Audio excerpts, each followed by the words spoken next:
ఆవు పాలు తెచ్చి నీకు అర్పితము చేతునంటే ఆవు పాలన లేక దూడల ఎంగిల్లంటున్నావు శంభో. ఓహో గట్టిగా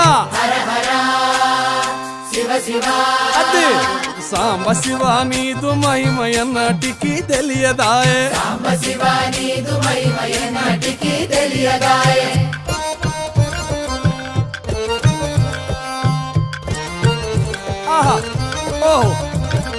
తుమ్మి పూలు తెచ్చి నీకు తుష్టుగా పూజింతునంటే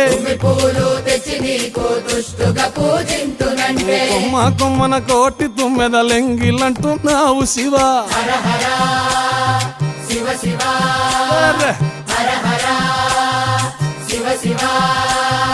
సాంబ శివ నీదు మహిమయన్నటికి తెలియదా.